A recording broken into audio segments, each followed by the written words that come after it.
Mister রূপক মিত্র নতুন রূপ তো নিয়েই ফেলেছেন, এবার কি নাম রেখেছেন?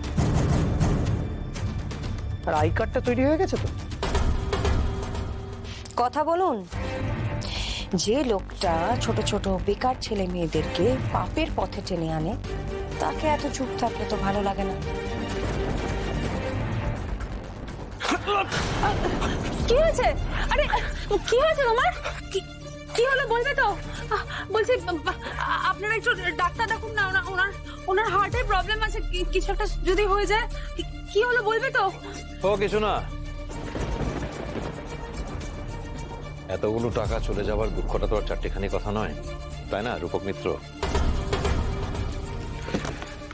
আপনার কিছুটা টাকা এই ব্যাগের মধ্যেও আছে, মনে আছে তো এই ব্যাগটার কথা?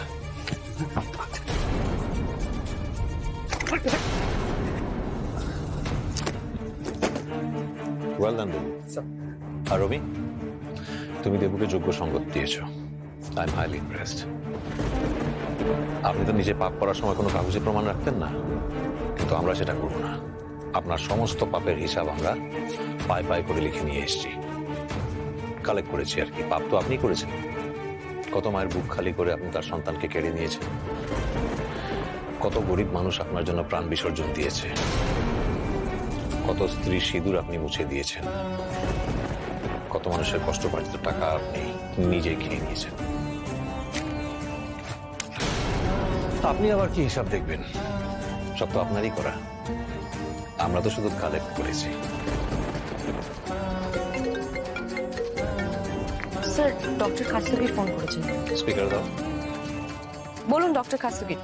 হ্যাঁ রমি, হ্যাঁ ওই স্যাম্পেলে হিউম্যান ব্লাডের ট্রেস পাওয়া গেছে। হিউম্যান ব্লাড মানে খুন?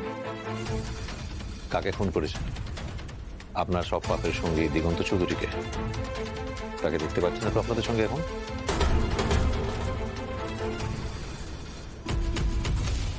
অবশ্যই এসব মানুষের আর কি পরিণতি হবে, এটাই হওয়ার ছিল। বলে না, লোভে পাপ আর পাপে মৃত্যু।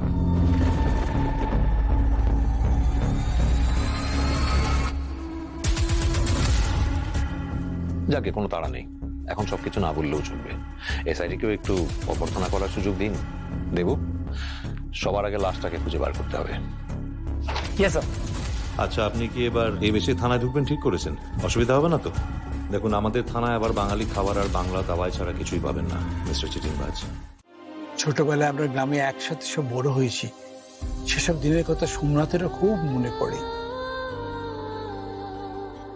সত্যি তো, ছোটবেলার কথা কি আর ভোলা যায়?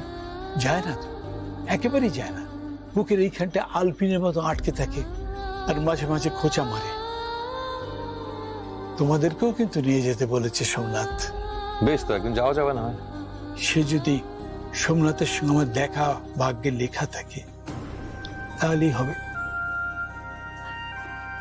বাবাকে আজকেই একবার নিয়ে যাও না ওখানে। আজই? যাবি? সত্যি আমাদের যে বয়স হয়েছে, যদি আর দেখা না হয়। বেশ, তাহলে চলো আজই। চল। চলো মানে কোথায় যাবে? ভালো হয়েছে মা, আপনি এসে গেছেন। আমরা সবাই মিলে হাসনাবাদ যাচ্ছিলাম বাবার এক পুরনো বন্ধুর কাছে। আপনি চলুন। না ইন্দ্র, আজ আমার কোথাও যাওয়া হবে না। আমি তো এসেছি শুধু দাদু ভাইয়ের জন্য, মনটা খারাপ লাগছিল, তাই ওকে দেখেই আমি চলে যাব। কেন, চলো না আমাদের সঙ্গে। না রে মা, আজকে তো আমাকে সন্ধ্যেবেলায় বিপাশনা আশ্রমে যেতে হবে। বিপাশনা আশ্রম? সেটা কি মানে উপাসনার ছোট বোন? সে বলতেই পারেন, সারা দেশে রোজই বিপাশনার একটা করে আশ্রম খুলছে। আমার ওই পাশের বাড়ির সুলগ্নাদি, উনিই তো আমাকে ওখানে নিয়ে গেলেন।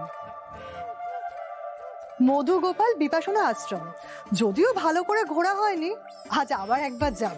বাহ, নামটা শুনে মনের মধ্যে কেমন একটা শান্তি শান্তি ভাব চলে এসছে মা। হবে না? সে এক দারুণ জায়গা, কলকাতার খুবই কাছে, কল্যাণী আর মদনপুরের মাঝখানে পড়ে। সুলগ্নাদি বলল, জীবনে যদি শান্তির খোঁজ চাও তাহলে মধু বাবার চরণে নিজেকে অর্পণ করে দাও। মধু বাবা? তিনি আবার কি? ওই বিপাশনা আশ্রমের প্রধান হলেন মধু গোপাল ঠাকুর, সবাই তাকে মধু বাবা বলেই ডাকে। বাহ, আপনি তো দেখছি একবার গিয়ে জায়গাটার প্রেমে পড়ে গেছেন। তা পড়েছি, প্রেমে পড়ে যাওয়ার মতনই জায়গা। সবাই সেখানে সাদা পোশাক পরে থাকে, ফোন ল্যাপটপ কিছু নিয়ে যাওয়া যায় না।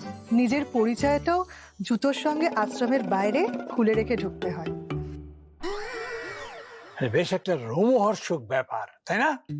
সে আর বলতে, ওই যে ফিল্ম স্টার আছে না দীপাঞ্জনা, ও তো মধু বাবার অনেক পুরনো ভক্ত।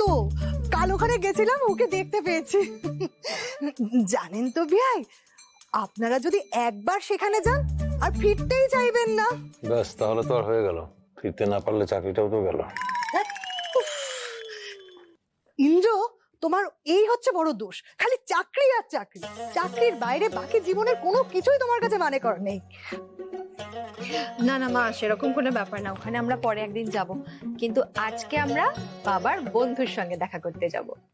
বেশ, তোরা যা ঘুরে আয়, আমি নয় তোদের সাথে একবার ঘুরে আসবো পুজোর পর। আরে রে রে